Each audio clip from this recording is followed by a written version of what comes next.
अंकित पाल हैं और यही जो अनिल स्वीट शॉप है उसी के मालिक हैं और इन्हीं का जो गोडाउन है जिसे जलाकर दंगाइयों ने पूरी तरह से खाक कर दिया और उन्हीं की शॉप में काम करता था। सर आपकी शॉप में काम करते थे दिलबर नेगी, इन्हीं की शॉप में काम करते थे जिसको रहनवाज जो दंगाई आज पुलिस के हाथों पकड़ा गया है, उसे ये दंगाइयों ने इतनी बर्बरता से उस 22 साल के युवक को इतनी बर्बरता से मार दिया गया। और आपको बता दें कि इन्हीं के गोडाउन में जो सेकंड फ्लोर पे उसकी लाश पाई गई कि पहले उसके हाथ काटे जाते हैं और फिर गला काटकर उसकी लाश में आग लगाई जाती है और जो अधजली बॉडी मिली थी वो इन्हीं के गोडाउन में मिली थी। तो सर से पूछना चाहेंगे कि सर 24 तारीख को जो हिंसा हुई थी उस टाइम पे आप कहाँ थे और कैसे शुरू हुई है हिंसा?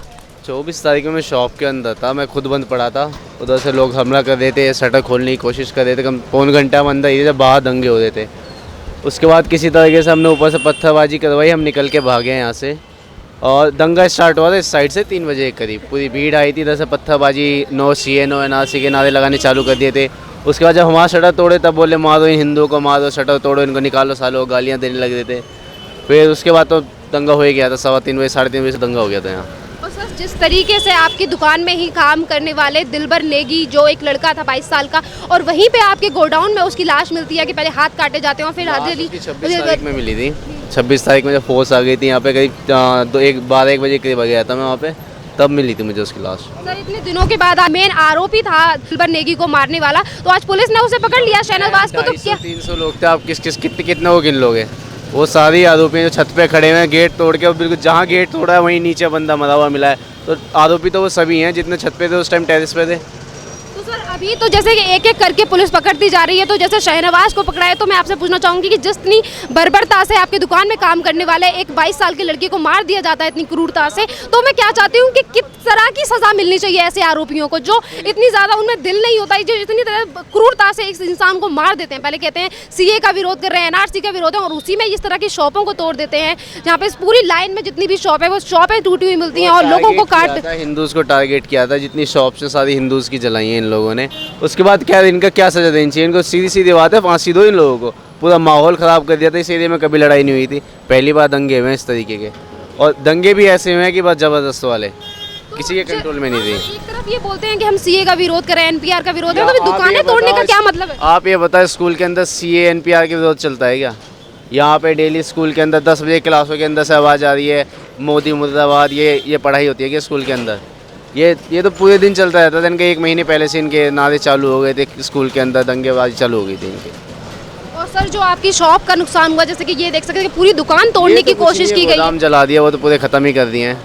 और गोदाम होता था यहाँ कुछ काम भी होता, गोदाम ही ख़त्म कर दिया, किस बात की शॉप रह गई? और जिस तरीके से इन्होंने पूरे रोड को जाम कर लिया था और उसके बाद ये बोलते हैं कि हमें अधिकार नहीं है। ये सैटरडे से इन लोगों ने रोड जाम करनी स्टार्ट कर दी थी। डेली सुबह बैठ जाते थे यहाँ पे, धरना लेके बैठ जाते थे, डेली हटाते थे। फिर उसके बाद जब ट्रम्प आ गया उस दिन 24 में तरीके से दंगे बिठा दिए इन लोगों ने। तो ये एक जिस तरह से दुकानों को जलाया गया और जो आपने कहा कि जिस तरह के हिंदुओं की दुकानों को टारगेट किया गया, तो ऐसा लग रहा है कि ये सोची समझी साजिश थी। बिल्कुल पूरी प्लानिंग थी। आप ये देख लो, ऊपर स्लिंग शॉट लगा रखा है स्कूल के ऊपर, एक दिन में तो बनता नहीं, साथ के साथ तो बनता नहीं, तरीके से उसको फिक्स कर रखा था। रिक्शे के ऊपर स्लिंग शॉट बना रखा था, वो तो पूरी प्लानिंग के साथ ही बनता है ना। ये तो नहीं कि भाई हाँ दंगे स्टार्ट हो गए बना दो, 1 मिनट में तो बनता नहीं है। तो ये थे हमारे साथ अनिल स्वीट्स कॉर्नर के मालिक और उन्होंने बताया कि जिस तरीके से 24 और 25 तारीख को यहाँ पे दंगा भड़का और जितने भी दंगाई थे उन्होंने एक एक करके सिर्फ हिंदुओं की दुकानों को टारगेट किया। तो इस बात से आप समझ सकते हैं कि किस तरीके से दंगाइयों ने यहाँ पे डोनाल्ड ट्रंप के आने से यहाँ पे एक प्रोपोगंडा फैलाया जाता है, उसकी तैयारी जिस तरीके से इन लोगों ने काफ़ी दिन पहले से कर रखी थी और उसके बाद जिस तरीके से इन्होंने सीए एनपीआर का विरोध ये करने के लिए सड़कों पर निकलते हैं, पर उसमें इस तरीके से इन्होंने एक जाल और एक साजिश को अंजाम दिया जिसमें सिर्फ हिंदुओं की दुकानों को चलाया गया। और इन्हीं की दुकान में काम करने वाले एक दिलबर नेगी जो एक लड़का था जो गोडाउन में जाके फंस गया था और उसको इतनी बर्बरता से मार दिया गया। नमस्कार, इस वक्त हैं हम शिव विहार में और शिव विहार में हम उसी दुकान के सामने खड़े हैं, अनिल स्वीट्स के सामने खड़े हैं, जहां पर 24 तारीख को दंगाइयों ने इतनी पूरी कॉलोनी में तो वो आग लगाई थी, साथ में उन्होंने दुकान को इतनी बुरी तरीके से जलाकर तहस नहस कर दिया। और आपको बताते हैं कि इसी दुकान में मिला था इतनी बर्बरता से मारा गया एक मासूम जिसकी उम्र सिर्फ 22 साल थी और इसका नाम था दिलबर नेगी। जी हाँ, किसी दुकान में काम करता था दिलबर नेगी, जहाँ पे वेटर का काम किया करता था दिलबर नेगी। आपको बताते हैं कि जिस तरीके से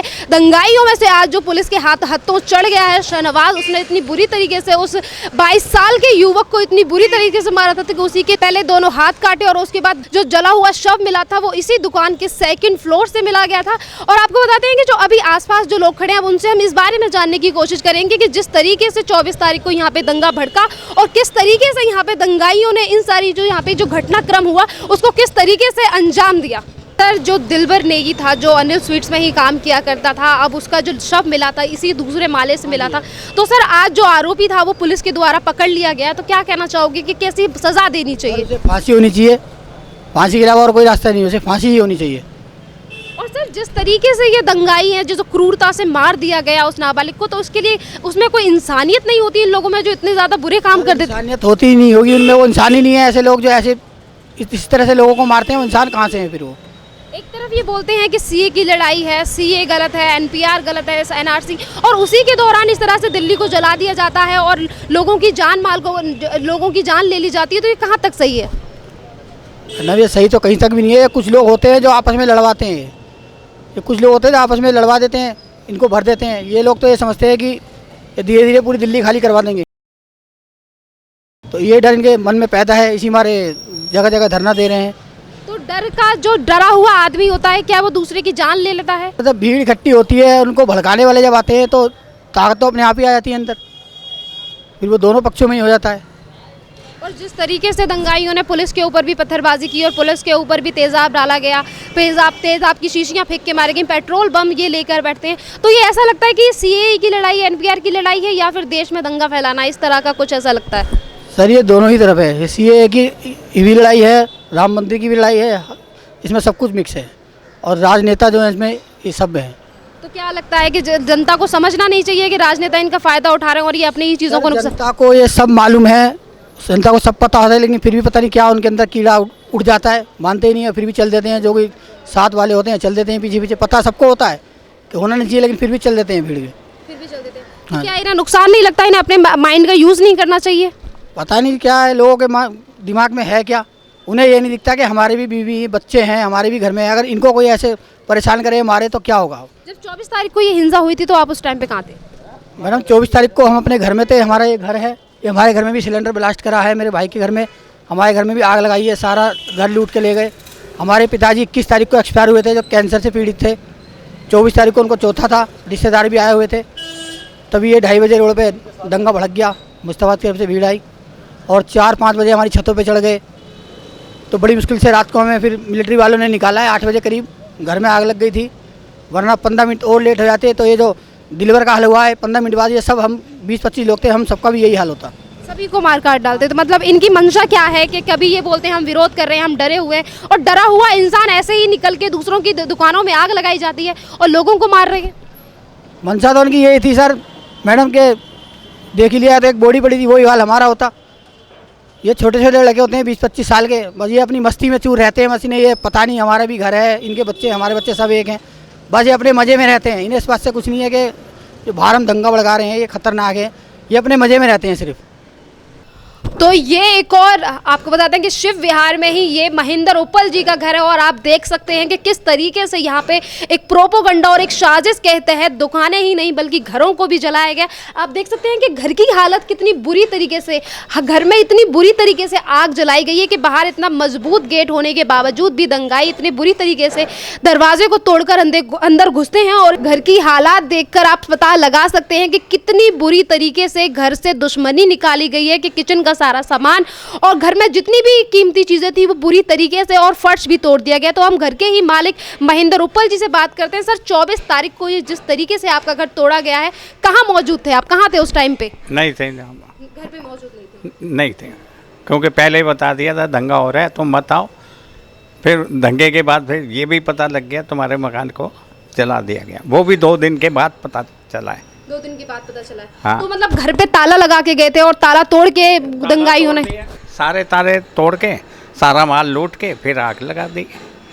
तो मतलब ऐसा लग रहा है कि ये एक साजिश थी जिसमें आपके आसपास भी घरों को जलाया गया या आपके घर को जलाया गया? मेरे घर को, ये साथ में दुकानों को जलाया गया।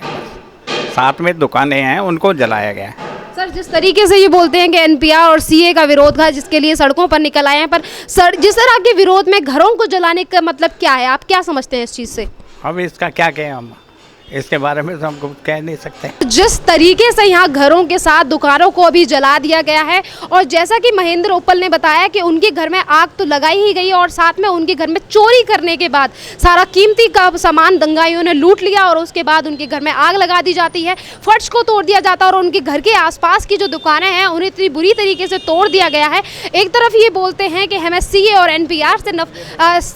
एनपीआर का विरोध है जिसके लिए हम सड़कों पर निकले हैं, और उसी विरोध में ये इस तरह की हरकतें देखने के लिए मिलती हैं कि वहाँ पे पूरी दुकानों को इतनी बुरी तरीके से तहस नहस कर दिया गया है। ऐसा लग रहा है कि ये सीए और एनआरसी का विरोध नहीं बल्कि आपसी साजिश है जो कि गुस्सा खुन्नस निकल कर आई है, इसीलिए इस तरह की साजिश को अंजाम दिया गया है यहाँ शिव विहार में।